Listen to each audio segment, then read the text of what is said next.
पूरे देश, हर समाज, हर जाति, नर हो या नारी हो, सभी के लिए जो संपूर्ण काम किया, मैं इन सभी के चरणों में अपना आशीष निभाते हुए कोटि कोटि नमन करता हूँ। साथियों, विचार तो सबने सब बहुत रखे हैं, अच्छे अच्छे विचार रखे हैं। हर्ष का विषय है, क्योंकि ये आज से नहीं 77 के आसपास की बात है। मैं छोटा था तब से यहाँ पर इस चौक का नाम अम्बेडकर चौक रखा गया था। सबसे पहले वही बताया जिन्हें टीन का लगाया गया था, कुछ अज्ञानतावश उसको उखाड़ भी दिया गया, लेकिन फिर वो एक लड़ाई लड़के फिर द्वार लगा और आज उस महान कार्य को हमारे कैथवाड़ा और उस्मानपुर के साथियों ने मिलकर आज एक स्टैचू का रूप दिया है। साथियों, ज़्यादा ना कहते हो, 2 मिनट का समय है, कुछ नहीं कहूँगा, लेकिन एक बात कहना जरूरी है। किसी भी व्यक्ति को मानने से पहले उसको पहले जान लेना बहुत जरूरी है। हमारे लोग मानते तो सब हैं, बाबा साहब सब मानते हैं, नाम से सब जानते हैं बाबा साहब, लेकिन बाबा साहब ने जो कहा है उस पर कोई व्यक्ति अमल नहीं करता। उन्होंने कहा मेरे स्टैचू लगाने से कुछ नहीं होगा,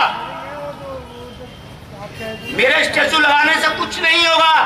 आप मेरे द्वारा लिखी हुई गई किताबों को जो मैंने इस समाज के लिए लिखी है, आप उनको पढ़ें और समाज का भला करें। आज मेरे को जहां तक मुझे मालूम है, हमारे युवा वर्ग को तो छोड़ दीजिए, क्योंकि हमने सिखाया ही नहीं है। हम खुद स्वयं, मैं अपने आप को भी शामिल करता हूं कि हमने अपने उन महापुरुषों के द्वारा लिखी गई पुस्तकों को नहीं पढ़ा है, क्योंकि जिस दिन हम उनके महापुरुषों की लिखी गई पुस्तकों को, उनकी जीवनी के बारे में पढ़ेंगे, उस दिन हम स्वयं नहीं बदलेंगे, समाज को बदल देंगे। अभी कैलाश जी ने एक बात कही कि बाबा साहब ने पुस्तकालय खोल रखा था और बरसात की वजह से उनको वहां से जो शिल्पकार था उनकी मूर्ति बनाने जाना पड़ा। तो साथियों, केवल बाबा साहब ने इतना सोचा। मैं इस बात को, इस आवाज को कई साल से उठा रहा हूं कि हमारे यहाँ पर एक लाइब्रेरी का एक निर्माण किया गया है, लेकिन आज तक एक पुस्तक उसके अंदर नहीं लाई गई है। जो आज हम पूरी में पैसा खर्च कर रहे हैं, उस पैसे से हम किताबें ला सके, अपने बच्चों को पढ़ा सकते थे। हम हमारे पैसे, समाज के पैसे को बर्बाद करने के लिए ज्यादा आगे रहते हैं, लेकिन उस पैसे का सही इस्तेमाल हम लोग नहीं करते। आज जो पूरी का आयोजन किया जा रहा है, पूरी तो हमेशा लोग, हम लोग रोज खाते हैं, रोज बांटते हैं, लेकिन जो पैसा समाज का इकट्ठा हो उसका सही इस्तेमाल करके, अब की बार रविदास जयंती आ रही है, मेरा तो प्रण है कि आप पैसा इकट्ठा करें और पुस्तकालय के अंदर हमारे महापुरुषों की किताबों को ला कर रखें, जिससे हमारे समाज, युवा वर्ग जो है उसको पढ़कर जो है आगे बढ़ने की तैयारी करें। बस इससे आप कुछ नहीं कहूँगा। जय भीम, जय भारत। ये पत्थर यहाँ पर स्थापित था, जो हमारे अंबेडकर चौक के नाम से यहाँ पर लगा हुआ था।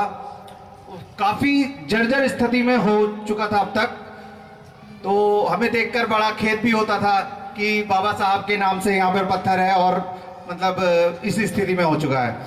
लेकिन एक समय आता है हर चीज़ के बदलाव का, तो वो समय आया और उस पत्थर का यहाँ पर पुनरुद्धार किया गया आज, और वहाँ पर बाबा साहब की प्रतिमा भी लगाई गई है।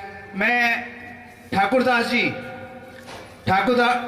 जी जगजीवन नगर से, हमारे जो जगजीवन नगर के प्रधान भी हैं, मैं उनका बहुत तहे दिल से धन्यवाद करूंगा कि उन्होंने इस प्रतिमा को लगाने के लिए आगे हाथ बढ़ाया, और ये जो प्रतिमा है उनके द्वारा जो समर्पित की गई है समाज को, और फिर समाज के सभी लोगों ने बढ़ चढ़कर जो इस कार्य को प्रगति दी है, समाज के सभी लोग और कमेटी के लोग इसके लिए बहुत ही धन्यवाद के पात्र हैं। मैं उन लोगों को सभी को धन्यवाद देना चाहता हूं जिन्होंने इस कार्य को संपन्न किया। आज हमारे मंत्री राजेंद्र पाल गौतम जी आकर यहां पर इसका अनावरण करेंगे और उसके बाद इस प्रोग्राम के बाद भंडारा भी है। एक बात मैं और बताना चाहूँगा, हमारे बाबा साहब मुंबई में रहते थे, वहाँ पे बहुत सारे नेता भी थे।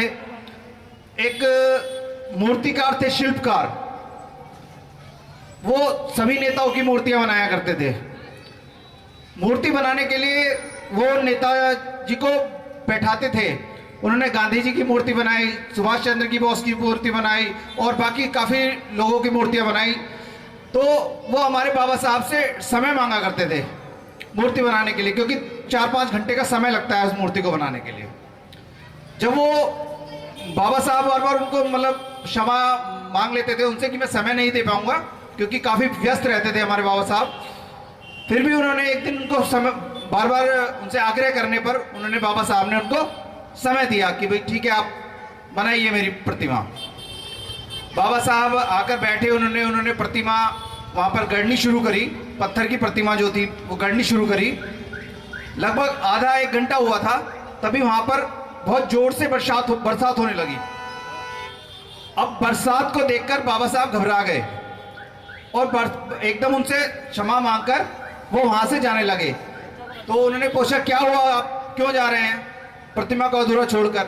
उन्होंने कहा, भाई यहाँ मेरी प्रतिमा तो बन जाएगी, लेकिन वहाँ एक ग्राउंड है, वहाँ ग्राउंड में मैंने एक पुस्तकालय बनाया हुआ है जो हमारे गरीब बच्चों के लिए, दलित बच्चों के लिए एक पुस्तकालय है।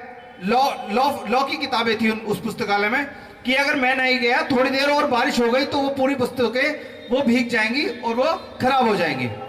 तो बाबा साहब वो अपनी प्रतिमा को छोड़कर चले गए वहाँ से। उसके बाद उस शिल्पकार को, बहुत नामी शिल्पकार थे, उनको कभी उनकी शिल्प बनाने का मौका नहीं मिला। सिर्फ बाद में उन्होंने सिर्फ उनकी तस्वीर देखकर वो शिल्प पूरी की। तो बाबा साहब इतना मतलब हमारे समाज के लिए, गरीबों के लिए, दलितों के लिए इतना करते थे। वो उन्होंने अपने लिए कभी कुछ नहीं किया, सब कुछ हमारे समाज, हमारी महिलाएं, दलित, गरीब, इन सभी के लिए उन्होंने किया। तो आप लोग भी जो समाज में एक रुतबा रखते हैं, समाज में एक अच्छा उनके पास साधन है, संसाधन है, तो मैं चाहूँगा वो भी इस तरह हमारे गरीबों के लिए, वंचितों के लिए, दलितों के लिए कार्य करें।